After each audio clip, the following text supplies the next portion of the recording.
जय श्री सीता, जय हो प्रभु की। अयोध्या से मैं रविंद्र ओझा महाराज स्वागत करता हूं आपका अपने चैनल चमत्कारिक शक्तियां और मंत्र में। आज जो आपको बताने जा रहा हूं, जो बड़ी विषम समस्याएं आपकी हैं, बिछड़ा हुआ प्यार, संबंधों में दरार, एक दूसरे से विमुखता, परस्पर सामंजस्य नहीं, वार्तालापों का, शब्दों का। तो आज आपको बता दूं कि कुछ तो सोच विपरीत हो गई है और कुछ कहने में बड़ा अजीब लगता है कि ये जो कांटेक्ट, मोबाइल, वार्तालाप, रोज मिलना और उन बातों को कहना कि जो आपकी सोच से कहीं परे जा रही है। आज मैं देखता हूं बहुत जगह ऐसे संबंध जुड़ करके और टूट जाते हैं। आज जुड़े और कल टूट गए। क्यों? देखिए, पहले लोग, कुछ लोगों से वार्ता हुई, एक दो लोगों का फोन आया, कहीं पहले लोग कष्ट में नहीं।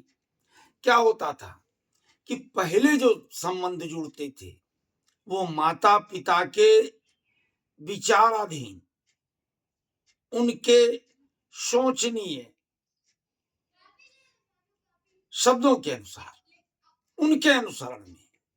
आज क्या होता है, बुरा ना मानिएगा, हम आकर्षण किसका देखते हैं? किसका आकर्षण है? इसका। ये तो मिट्टी है, क्षणभंगुर है, कोई इसका भरोसा नहीं। लेकिन हम आकर्षण क्या देखते हैं? सौंदर्य का। अच्छा है, सौंदर्य देखना चाहिए, लेकिन उस सुंदरता के पीछे छिपे हुए मन को, जुड़ाव जो होता है, आपका जुड़ाव आज कहां जा रहा है? मिट्टी के ऊपर। ये मिट्टी है, इसके ऊपर कि कैसी सुगढ़ता है, कैसी संरचना है। आपने आत्मा को नहीं देखा, और जहां आप आत्मा की गहराइयों को नहीं देखते, उसकी सुगढ़ता को नहीं देखते हैं, वहां आप परेशान हो जाते हैं।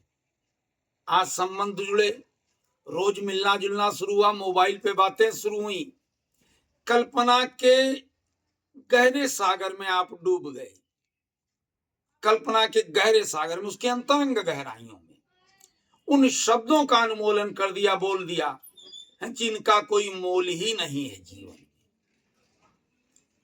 तो बाद में क्या होता है कि जब संबंध जो जुड़ रहे हैं उन शब्दों पर आपके, और जुड़ गए हमेशा के लिए, और जो शब्द आपने बोले थे उसका अनुपालन, अनुसरण नहीं हुआ, तो क्या होता है?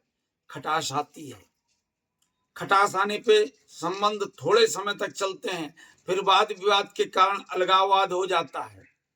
और बहुत सी कन्याओं में मैंने देखा है कि उनकी सोच होती है कि मैं और मेरा पति, और जहां इन सोच को मन में लाए कि परिवार के अन्य व्यक्तियों से कोई मतलब नहीं, मैं और मेरा पति, और व्यक्ति में मतलब होता है मैं और मेरी पत्नी, जहां इन चीजों को मन में आपने अनुसरण किया तो अलगाववाद होने लगता है, खट्टापन आने लगता है। कहीं लड़का नहीं तैयार, कहीं लड़की नहीं तैयार है, तो विमुखता हो जाती है। और क्या होता है? शब्द तलाक, गंदा शब्द है ये, तलाक इस पे आ जाता है। और दूसरा, मैं उन लोगों के लिए भी कहूंगा कि जहां आप एक अग्नि रूपी, प्रज्वलित अग्नि, विश्व रूपी अग्नि, दहेज का शब्द प्रयोग करते हैं, वहां भी संबंधों में खटास आती है, क्योंकि उस कन्या के मन में आपके प्रति दुर्भावनाएं आने लगती हैं। तो आज मैं उन लोगों के लिए ये प्रयोग बताने जा रहा हूं जिनके संबंधों में दरार आ गई है, या आने की संभावना है, या वो प्रेमी प्रेमिका जो अच्छे विचारों से चले लेकिन बीच में दोनों की सोच काफी ऊंचाई पर चली गई और अलग अलग हो गए।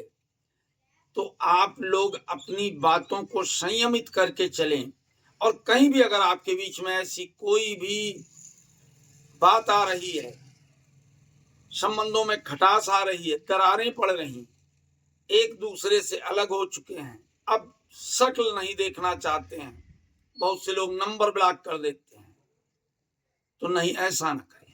पहले बातों की गहराइयों में जाकर उनको समझें, एक दूसरे को गहराई से समझें। और अगर नहीं व्यक्ति जुड़ना चाह रहा, दूर दूर भाग रहा है, तो आज आपको ऐसा एक अचूक प्रयोग जो हिमालय से हमारे गुरुजी ने भेजा है वो आपको दूंगा। उसको आप करेंगे। कैसी भी संबंधों में दरारता है, मन में उच्चाटन हो गया है, विचार अलग अलग हो गए, नहीं आना चाह रहे हैं, दूर भाग रहे हैं, हटो नहीं जाएंगे, हटाओ इसको, दूसरी तरफ चलेंगे, तो ऐसे लोगों के लिए, चाहे वो पुरुष हो चाहे स्त्री हो, सबके लिए गुरु द्वारा प्राप्त ये मोहिनी जड़ी, ये मोहिनी जड़ी है, इसको आप गौर से देखें। हिमालय से गुरु जी ने भेजी है उन लोगों के लिए कि जो आपसी संबंधों में दरार जिनके आ चुकी है, चाहे वो पति पत्नी हो, प्रेमी प्रेमिका हो, भाई भाई हो, भाई बहन हो। क्योंकि आज तो लालच का युग आ गया है ना, तो सब में लालच आ जाता है, क्योंकि लालच बहुत बड़ी आ गई है। तो उन संबंधों को जोड़ने के लिए कि ऐसे जो लोग परेशान हैं उनके लिए ये चंदन मोहिनी, इसको आप देखिए पंसारी की दुकान पे भी आपको मिल सकता है। आप जाएंगे पंसारी के यहाँ, चंदन मोहिनी मांगेंगे, वो दे देगा। अब करना क्या है, ये बहुत ही अचूक जड़ी है और बहुत कम, जो बहुत बड़ी पंसारी की दुकान होगी वहीं मिलेगी, छोटी मोटी दुकानों पे नहीं मिलेगी, क्योंकि दुर्लभ जड़ी है। तो इसको आपको लेकर के आना है और लेकर के आ जाए। अब आज ही प्रयोग नहीं करना है, आज ला करके गंगा जल में डुबो कर इसको रख देना है। कहा, ईश्वर के सम्मुख, प्रभु के सम्मुख, और रात भर ये गंगा जल में डूबा रहे। प्रातः काल इसको निकालना है। एक बूंद शहद तांबे या चांदी की कटोरी, अन्य किसी चीज में नहीं, एक बूंद शहद में इसको डाल करके और घिस लेना है। और फिर क्या करना है, अनार की कलम लेना है और उससे इसको लपेट लेना है। अब जो व्यक्ति, जैसे प्रेमी प्रेमिका है, भाई बहन है, भाई भाई है, माता पिता है, अलगाववाद है, विमुख है, तो अगर फोटो हो तो फोटो, नहीं फोटो है तो नाम लिखना है। और नाम लिख करके इस अनार की कलम से जो आपने नाम लिखा कागज पे, कि जैसे श्याम, प्रीति, संगीता, रमेश, तो जो नाम आपने लिखा है, फोटो है तो उसी अनार की कलम से उस पर ओम भृंगाय नमः, ये सब फोटो है। और नाम है तो नाम लिख करके उसी नाम के ऊपर, ऊपर नीचे नहीं, जो नाम लिखा है, रमेश लिखा तो रमेश के ऊपर ही ओम भृंगाय नमः, इससे लिख देना है। लिखने के बाद में लपेट करके उसको कलावे में और ले जा करके आपके सम्मुख कहीं नजदीक में पीपल या बरगद का वृक्ष हो या अनार का वृक्ष हो, उसके नीचे इसको दबा देना है। न नीचे दबा पाए तो जो उसकी त्रिमुखी डाल होगी, आप देखें कोई कोई डाल तीन तरफ से निकली, उस त्रिमुखी डाल में बीचों बीच में बांध देना है। और ये ऐसा अद्भुत चमत्कार है, ऐसा कार्य है कि इसको आप करेंगे, कैसा भी अलगाव एकदम मन से ही हटा दिया है, आत्मा से मिटा दिया। जैसे पन्ने पे लिखे शब्द को रबड़ से मिटा देते हैं,